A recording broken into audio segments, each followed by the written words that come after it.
10.000 objetivos. No es una cifra de guerra, es una cifra de exterminio sistemático. Pero hay algo que los medios no te están contando, porque lo que ocurrió en las últimas semanas no es el clímax de este conflicto, es el prólogo de algo mucho más grande. Y cuando termines de ver este video, vas a entender por qué los analistas que llevan décadas estudiando Oriente Medio están mirando los próximos 30 días con una mezcla de fascinación y terror que no habían sentido desde 2003. Pasé semanas revisando más de 140 fuentes entre informes de inteligencia desclasificados, análisis del Instituto Internacional de Estudios Estratégicos, registros satelitales y testimonios de expertos en doctrina militar para traerte este documental. Lo que está en juego no es el programa nuclear iraní, eso ya está en ruinas. Lo que está en juego es si el régimen de Teherán sobrevive los próximos 90 días. Y si no sobrevive, lo que viene después podría desestabilizar una región que alimenta el 30% del petróleo mundial. Todo el mundo sabe que Estados Unidos golpeó Irán, pero casi nadie está hablando de lo que Irán tiene preparado para responder. Y eso es exactamente el error que puede convertir esta guerra en algo que ningún libro de historia ha descrito todavía. Empecemos por entender la magnitud real de lo que ocurrió, porque los números que circulan en los medios no cuentan la historia completa. Cuando se habla de 10.000 objetivos, el cerebro humano no puede procesar esa cifra de manera abstracta. Necesita un marco de referencia. Durante toda la Segunda Guerra Mundial, solo los aliados lanzaron aproximadamente 1,5 millones de toneladas de bombas sobre Europa en 4 años. La campaña aérea de Estados Unidos contra Irak en 2003 duró 21 días e involucró alrededor de 29.000 municiones. Lo que ocurrió en Irán entre marzo y abril de 2026 comprime una escala de destrucción que en conflictos anteriores habría llevado meses, en un periodo de semanas. Pero la cantidad no es lo más revelador. Lo más revelador es la selección, porque Estados Unidos no atacó al azar, atacó con una lógica específica, una doctrina que los analistas militares llaman degradación sistémica. Y entender esa doctrina es entender por qué lo que viene ahora es incomparablemente más peligroso que lo que ya ocurrió. La degradación sistémica no busca destruir al enemigo de un solo golpe, busca desconectar cada sistema que permite que el enemigo funcione como Estado. No atacas al soldado, atacas la cadena de suministro que alimenta al soldado. No atacas el misil, atacas la fábrica que produce el combustible del misil. No atacas el cuartel general, atacas los cables de fibra óptica que conectan el cuartel general con las unidades en el campo. Y cuando haces todo eso de manera simultánea, no destruyes un ejército, paralizas un país entero desde adentro. Eso es lo que ocurrió en Irán. Y eso es por qué los 10.000 objetivos no son 10.000 explosiones, son 10.000 cortes en el sistema nervioso de un estado. Pero aquí viene el primer dato que cambia todo lo que crees saber sobre esta guerra. Irán lo sabía. No exactamente cuándo, no exactamente cómo, pero llevaba años preparándose para este escenario. Desde 2019, los guardianes de la revolución invirtieron de manera sistemática en lo que internamente llaman doctrina de resistencia activa. No es una doctrina de defensa pasiva, esperar el golpe y sobrevivir. Es una doctrina de respuesta asimétrica garantizada, una arquitectura diseñada específicamente para que cualquier ataque a gran escala sobre territorio iraní active de manera automática una serie de respuestas que no requieren coordinación centralizada desde Teherán. Piénsalo un momento. Si destruyes el centro de mando en una doctrina militar convencional, el ejército queda decapitado. Pero si diseñas tu doctrina para que cada unidad pueda actuar de manera autónoma con instrucciones preestablecidas, destruir el centro de mando no paraliza el ejército, solo lo libera de la cadena de mando. Y una fuerza militar sin cadena de mando que actúa con instrucciones preestablecidas es, en muchos sentidos, más impredecible y más peligrosa que una fuerza coordinada.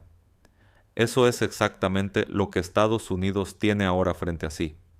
No un ejército iraní degradado esperando la rendición, sino una red de células, activos y capacidades distribuidas que fueron diseñadas para funcionar precisamente en el escenario en que se encuentran hoy.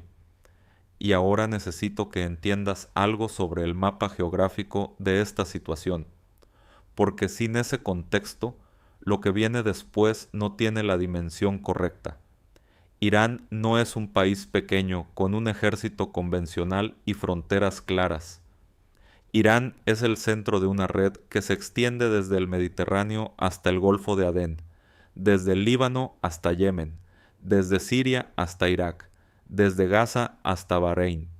Durante 2 décadas, Teherán construyó lo que los analistas llaman el eje de resistencia, una constelación de milicias, grupos armados, activos políticos y capacidades militares distribuidas en 7 países distintos.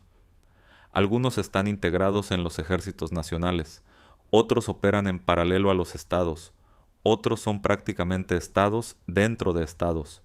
Hezbollah en el Líbano, las fuerzas de movilización popular en Irak, los hutíes en Yemen, facciones en Siria, células en Bahrein y Kuwait, una presencia discreta pero real en Afganistán. Esta red no se destruye atacando Irán. Esta red puede activarse precisamente porque Irán fue atacado. Y aquí está el open loop que define todo lo que sigue en este documental. Cuando un Estado convencional es golpeado de manera tan severa que su capacidad de controlar a sus propios aliados se reduce drásticamente, ¿qué pasa con esos aliados? ¿Se vuelven más moderados porque el patrón está debilitado?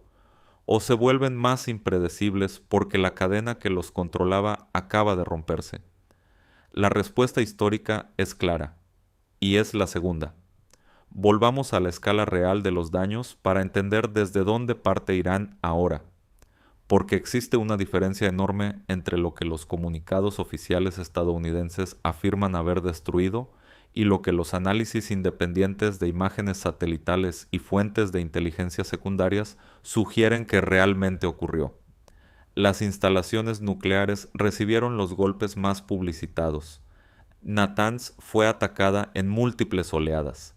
Fordow, la instalación más profunda, enterrada bajo 100 metros de montaña, recibió impactos de las GBE U-57, la bomba penetrante más grande del arsenal convencional estadounidense, con 14 toneladas de peso y capacidad para perforar 60 metros de tierra compactada. Isfahán, que alberga instalaciones de conversión de uranio, fue golpeada con misiles de crucero Tomahawk en las primeras horas de la campaña. Pero las instalaciones nucleares fueron solo una parte, quizás ni siquiera la parte más significativa estratégicamente. Los sistemas de defensa aérea iraníes fueron el objetivo prioritario en las primeras horas, y aquí los analistas coinciden en que los resultados fueron devastadores. Los sistemas S-300 de fabricación rusa, que Irán había integrado en su arquitectura de defensa durante la última década, se fueron neutralizados de manera sistemática en las primeras 48 horas. Las baterías Babar 373, el sistema de producción nacional iraní que Teherán presentaba como su equivalente al S-400 ruso, fueron identificadas y destruidas con una eficiencia que sorprendió incluso a los analistas más optimistas dentro del Pentágono. Sin defensa aérea funcional, el espacio aéreo iraní quedó abierto de una manera que no había ocurrido desde la guerra con Irak en los años 80. Después vinieron las bases de los Guardianes de la Revolución, las instalaciones de almacenamiento de misiles balísticos, los puertos de fabricación de drones, los centros de comunicaciones, las infraestructuras logísticas que conectan Irán con sus aliados en Irak y Siria. Y en las últimas 48 horas, algo que cambió la naturaleza misma del conflicto.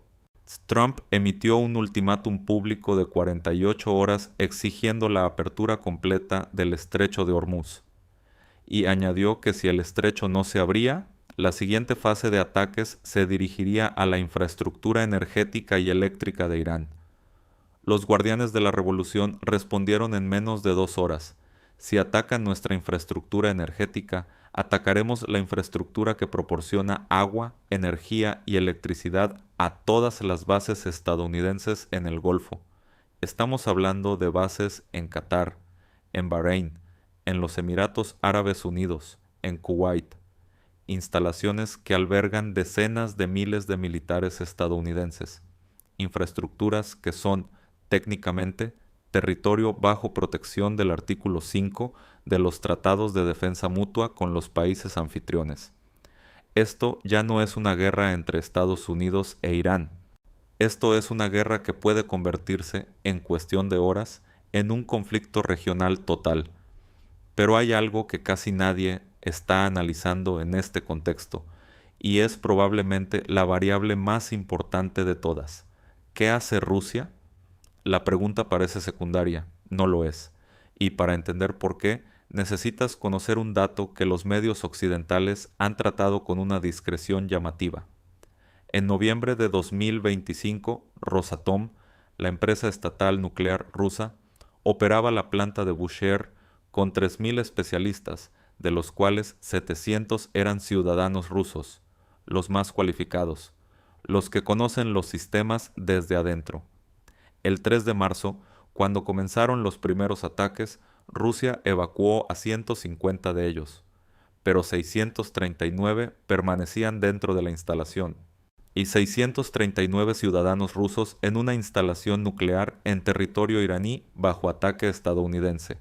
Moscú condenó los ataques en términos enérgicos. La portavoz del Ministerio de Relaciones Exteriores los calificó como violación flagrante del derecho internacional.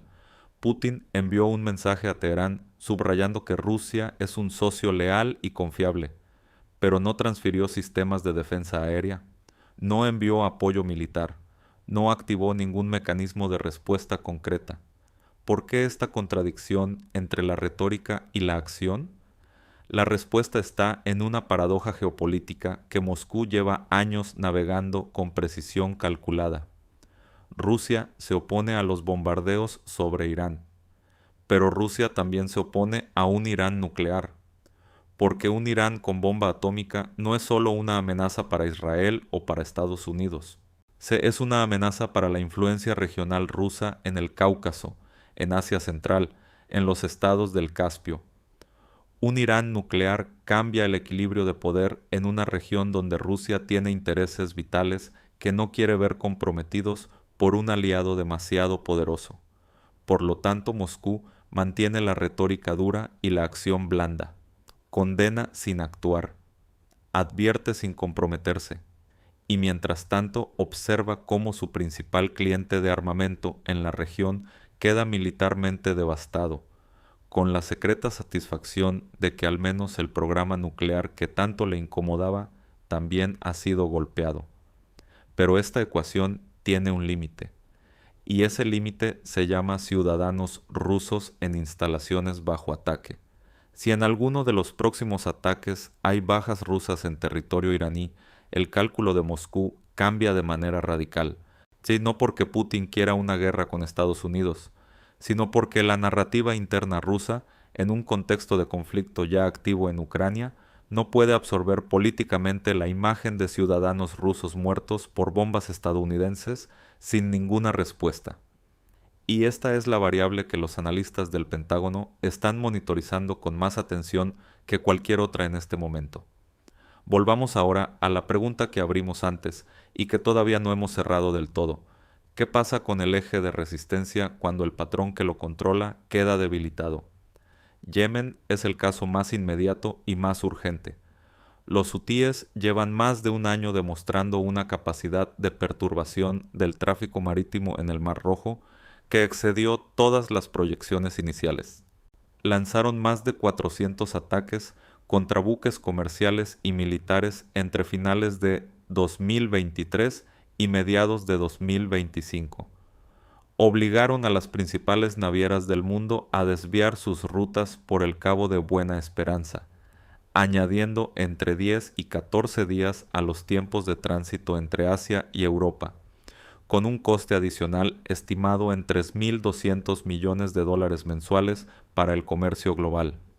Estados Unidos e Israel atacaron infraestructura hutí en Yemen en múltiples ocasiones durante ese periodo.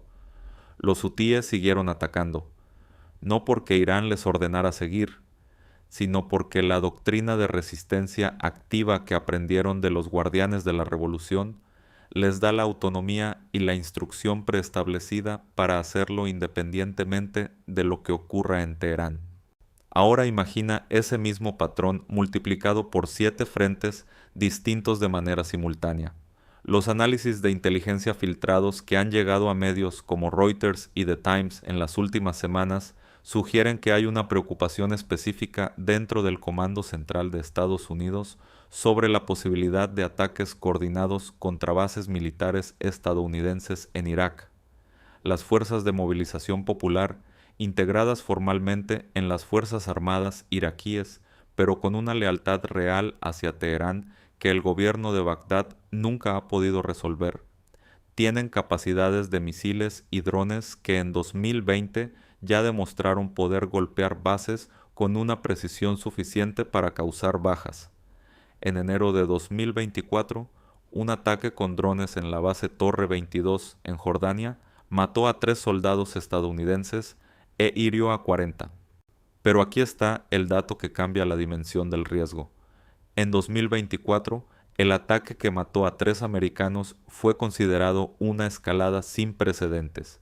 En el contexto actual, con una guerra activa, con 10.000 objetivos atacados en territorio iraní y con el régimen de Teherán bajo una presión existencial, ese tipo de ataque ya no es una escalada. Es la respuesta mínima esperada.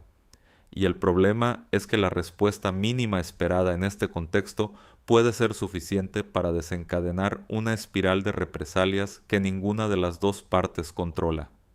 Hay un elemento de esta guerra que los análisis convencionales subestiman de manera sistemática, y es la dimensión económica como arma de guerra. El estrecho de Hormuz no es un dato geopolítico abstracto, es el canal por el que transita el 20% del petróleo consumido en el mundo, el 30% del gas natural licuado que llega a Europa, el suministro energético de Japón, Corea del Sur, China e India depende en proporciones significativas de lo que pasa a través de ese estrecho de apenas 33 kilómetros de anchura en su punto más estrecho. Irán lleva décadas desarrollando la capacidad de cerrar ese estrecho, no de manera permanente porque el coste para ellos mismos sería insostenible, pero sí de manera suficientemente prolongada para causar un shock energético global.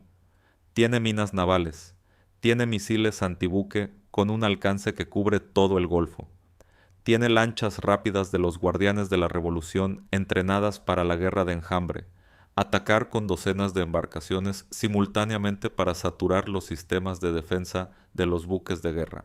Si tiene submarinos de pequeño tamaño diseñados específicamente para operar en las aguas poco profundas del Golfo, un cierre del estrecho de Hormuz de tan solo 2 semanas dispararía el precio del petróleo a niveles que los modelos económicos más pesimistas sitúan entre 150 y $200 por barril.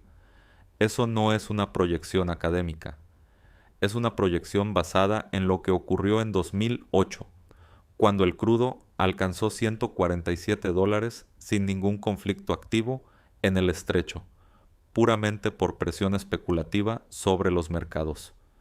2 semanas de cierre del estrecho provocarían una recesión en Europa, provocarían una crisis energética en Asia, provocarían una tormenta política en Estados Unidos en un momento en que la administración Trump necesita justificar ante la opinión pública el coste de esta guerra, y provocarían exactamente el tipo de presión que podría forzar a Washington a aceptar un alto el fuego en términos mucho menos favorables de los que el Pentágono está proyectando públicamente. Eso lo sabe Teherán, y esa es la razón por la que el ultimátum de Trump sobre el estrecho de Hormuz no es solo una amenaza táctica, es el punto de inflexión estratégico de toda esta guerra. Pero hay algo aún más profundo que el petróleo, algo que afecta no a los mercados, sino a la arquitectura misma del orden internacional, y que ningún análisis de esta guerra puede ignorar. China está mirando. no de manera pasiva. China tiene invertidos en Irán más de 400.000 millones de dólares en el marco del Acuerdo de Cooperación Estratégica de 25 años firmado en 2021. China compra el 90% del petróleo iraní que se exporta a pesar de las sanciones, a través de mecanismos de pago diseñados específicamente para eludir el sistema financiero controlado por Estados Unidos. China tiene intereses directos en que Irán funcione como Estado viable, porque Irán es uno de los nodos centrales de la iniciativa de la Franja y la Ruta, el proyecto de infraestructura continental más ambicioso del siglo XXI. Y China tiene algo más, tiene Taiwán, y está observando con atención milimétrica cómo Estados Unidos gestiona un conflicto militar de esta envergadura, qué capacidades demuestra, qué límites revela, qué compromisos cumple y cuáles no, porque todo lo que aprende en este laboratorio le sirve para calcular cuándo y cómo actuar en el escenario que realmente le importa. Eso significa que esta guerra entre Estados Unidos e Irán no se está jugando solo en el Golfo Pérsico. Se está jugando también en el Estrecho de Taiwán, en las salas de planificación militar de Pekín, en las conversaciones entre Xi Jinping y sus generales sobre ventanas de oportunidad que se abren o se cierran según cómo Estados Unidos salga de este conflicto. Si Washington sale con una victoria limpia, rápida y definitiva, el efecto disuasorio sobre China es enorme. Si Washington sale con un conflicto prolongado, con bajas, con un estrecho de Hormuz inestable y con una región en llamas, el efecto es exactamente el contrario. Y ahora llegamos al punto central de todo este análisis, la pregunta que justifica la existencia de este documental, el dato que los medios convencionales no están articulando con la claridad que merece. ¿Puede Estados Unidos ganar esta guerra de manera definitiva? La respuesta depende de qué entiendas por ganar, pues si ganar significa destruir la infraestructura física del programa nuclear iraní, eso ya está prácticamente conseguido. Natanz, Fordow, Isfahan. Los tres pilares del programa de enriquecimiento iraní han recibido daños que tardarán años en repararse.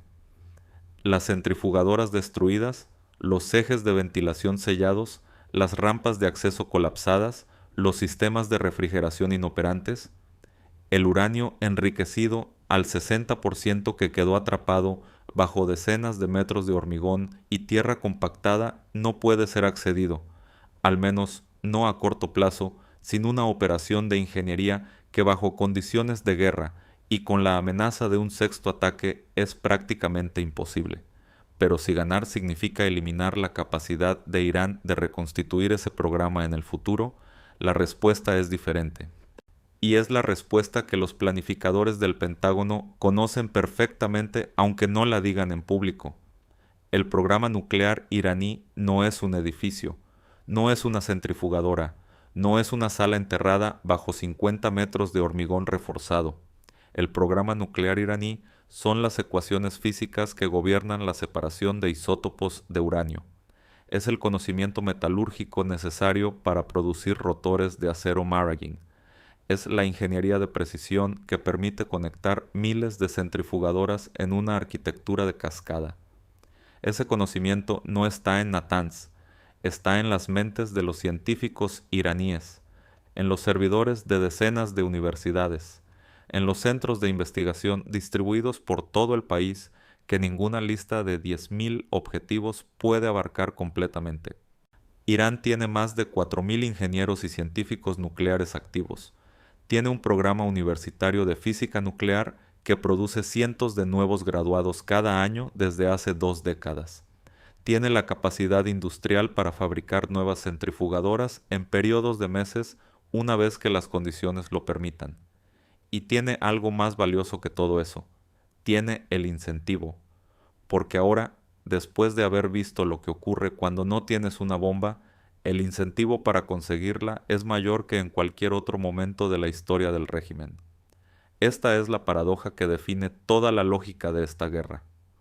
Cuanto más destruyes la infraestructura nuclear de Irán sin cambiar el régimen, más incrementas la determinación del régimen de reconstruirla. Y si además el régimen sobrevive, lo que tienes al final no es un Irán sin programa nuclear.